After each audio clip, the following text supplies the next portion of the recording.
I tried to put something together for Vanessa, so I can confuse her more. I'm not sure that. So we'll try to explain a little about the relationship between wavelength, frequency, and phase. That's great. So, do you remember how we actually construct a sine wave? Okay. It's done by taking a circle and you divide it up into phases. Okay. I've drawn it here, and each 10 degrees, okay, is one of those lines. So it represents a phase of that complete cycle, okay, in 10-degree increments. So the reason it's called a sine wave, if you look at each one of those lines, it forms a right triangle. Oh, okay. Okay, like I've shown. Let me turn my thing on. In this. Right. Okay, so the hypotenuse of that triangle, okay, is the radius.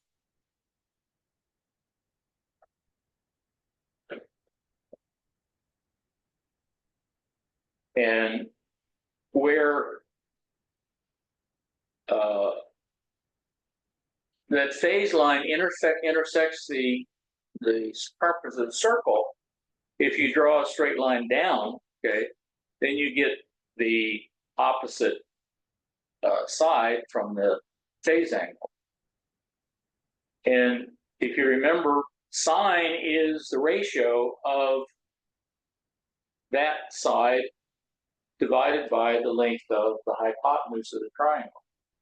So it's A over C. So if you plot those linearly, and each one of these marks represents one of those phase angles, if you plot those sines, and then you just connect the dots, you get this nice, pretty sine wave. And it turns out in nature, that's just the way things actually are generated.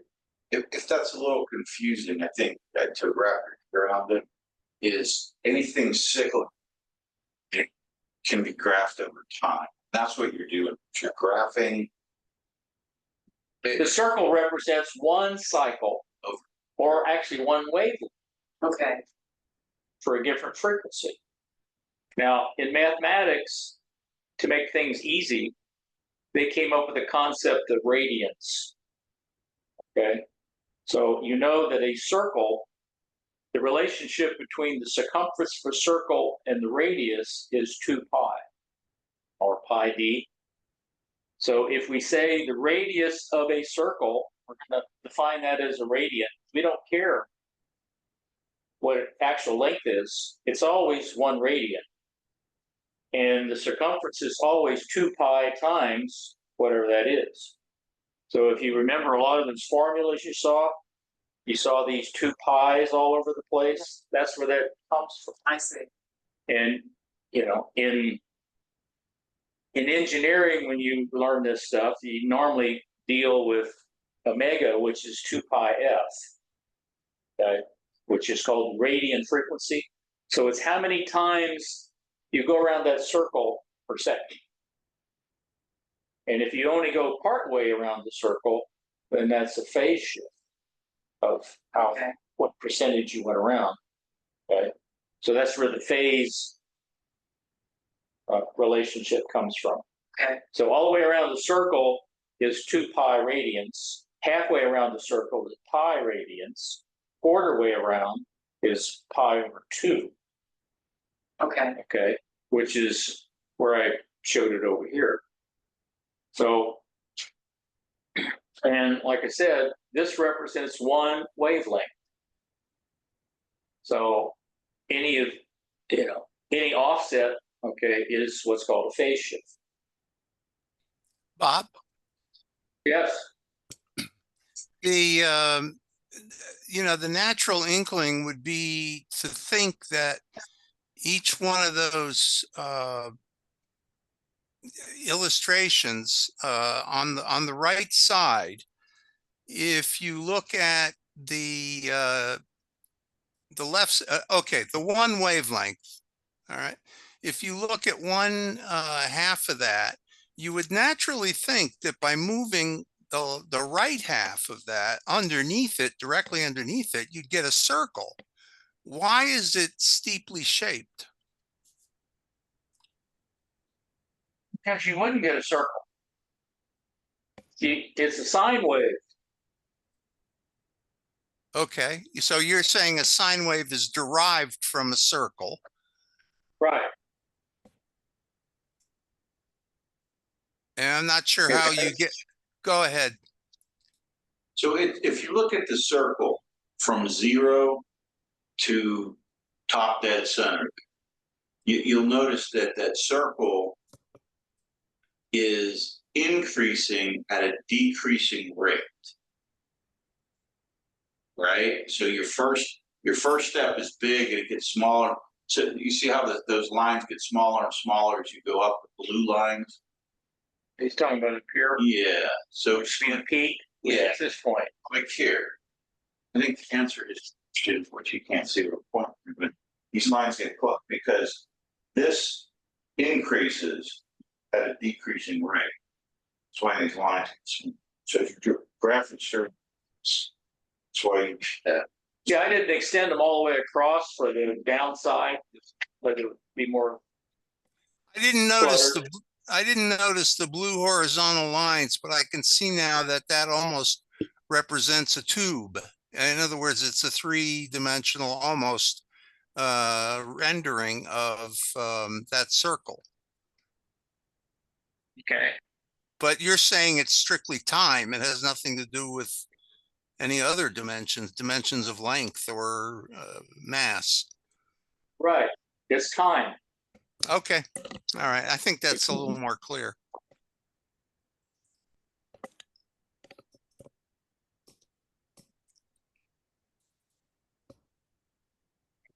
Some of the stuff that came up, I think that initiated this was understanding how a quarter wave transmission line transformer works. And I just drew a quarter of a wavelength. And if you start off with a short, okay, and you follow the sine wave along that, you're going to see at a quarter of a wavelength, or 90 degrees if you want to do it in degrees of phase, you're at a maximum. And if you remember, impedance is the ratio of voltage current, right? Well, at this point, we know there's no current, right? Or excuse me, no voltage. Right. So the impedance at that point, the short, is going to be 0. The resistance is going to be 0. There's no phase shift involved. There's pure resistance. Okay. When we get up to the peak, we actually have a 90-degree phase shift, but we're approaching a very high impedance. Okay. Yeah. Because even though I'm only going from 0 to 1, you know, whatever V peak is much higher than 0. And the same thing's true when you go in the opposite direction. If you start at an open, Yeah. and you go a quarter wave from it, you're going to be back to 0 or low impedance. So that's why if it's shorted on this end, a quarter wave away, it's high. And if you're open high, quarter wave away, it's shorter. Low. Okay, that makes a big difference. So if you, unfortunately, they don't have that many questions about the Smith chart. It certainly helps with a lot of this stuff. And one of the things the Smith chart shows on this outer ring is the fractions of a wavelength. So when you go around that circle, that's one wavelength. uh,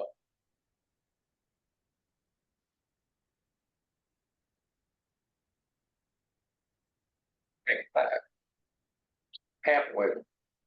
So over here, I'm 0. When I go around, okay, I'm at an eighth of a wave, and I'm at a quarter of a wave. So if you remember, the resistance axis was 0 at this point and infinity at this point. So if I were to come around, and some of the questions were about an eighth of a wavelength. So that would just be at this point. But it depends, and this positive half is inductive. So if I pick a point here on this outer circle, then where it intersects with one of these resistance circles and reactance arcs is going to be the impedance at that point. It's just going to be R plus J something. And when I get down here, it's going to be R plus minus J. And even though you can't read it, this tells you that this is the wavelength toward the generator or the source. So you're going back towards the source. The inner ring is just the opposite direction. So depending on which way you're going to or from the source is which one of these you use. But that will tell you all these different points between 0 and 90 degrees or quarter wave, what the actual impedance is. It's the main thing you use in Smith chart. I see. And when we're talking about antennas, like a half-wave dipole, okay, you see here's why it's a quarter wavelength, because you have a low impedance point here where you're feeding it in the middle. And it's high at the end because you can't have any current flowing out of the wire at that point. So the current that you see, which is this red, okay, is going to be higher at the feed point and 0 at the end, except in the real world, there's some end effect. We'll ignore that. Right, yeah. So you get this standing wave, okay, when it's resonant, and this is going to increase up to a peak, and then back, you're going to have a flat line, and then it's going to do just the opposite direction, like that animated one I have in some of those charts. Yeah. So it's kind of like you've got a rope or a string, and you got it vibrating because it's fixed at the ends. That's like these 2 0 points, which can't have any current flow. So you know what the voltage is going to be, but it can vary. So its resonant point is going to be at that half wave. Now, when you feed these things like an off-center fed dipole, and you move the feed point, say over here, a quarter of the way, instead of this being a low impedance point, like 72 ohms in this case, you're going to be a couple hundred ohms. If I move it all the way to the end, called an end-fed or ZEP, one of the questions, Right. then it's a very high impedance, several thousand ohms. In theoretically, it would be infinite, but in the real world, it's just several thousand. The impedance. Impedance. So that's what you have to match. So you do that with a transformer. I see. Did that help? Yeah. The visuals are really good. What I'm trying to do is translate that into the different ones, but what I need to do is think about that. Oh. So yeah, the visuals are great. That makes a big difference. And some of those questions.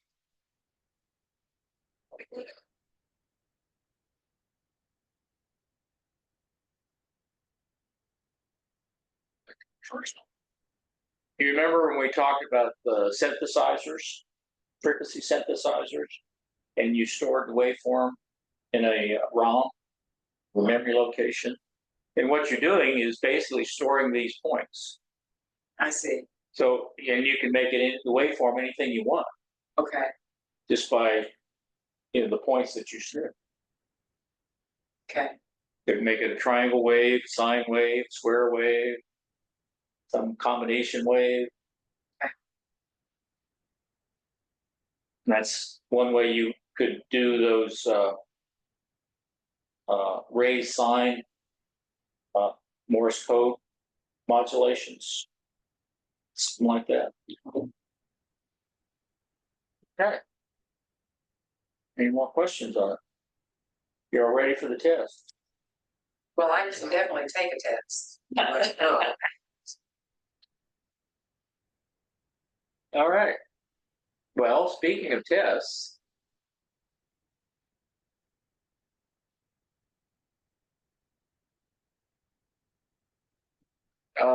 let's see, David,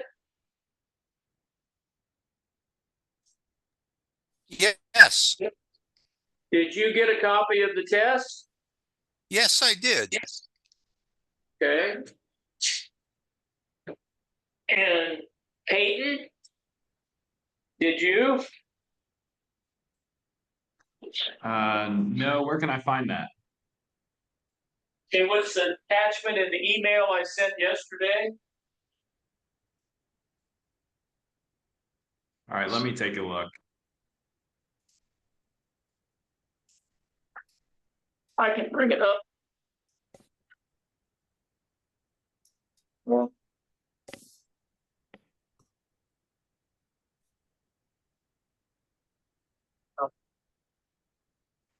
Oh, yes, I have it right here.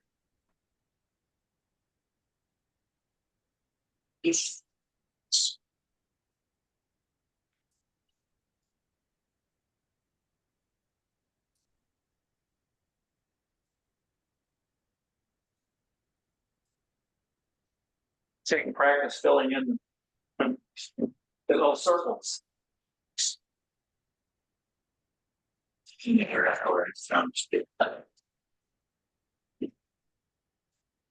Right. So when we take the test, what do I do about scrap paper? Do I take? You can write on the back of the answer sheet. Okay, so I do that today, or do I just? That's fine. You can keep the whole thing. Yeah. You can bring a blank sheet of paper as long as you show that it's a blank piece of paper. But usually the answer sheet should be enough. Okay, Just don't write on the booklet. You will get a colored booklet. They're color coded depending on whether it's a 2, 3, or 4 element. okay, The ARL ones for extra, I think, are kind of pinkish. You want to start taking us now then? Sure.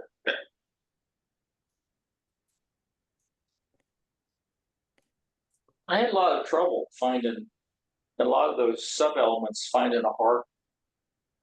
They all seemed about the same.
Now, there's no worries.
I'm not worried about Troy Pop.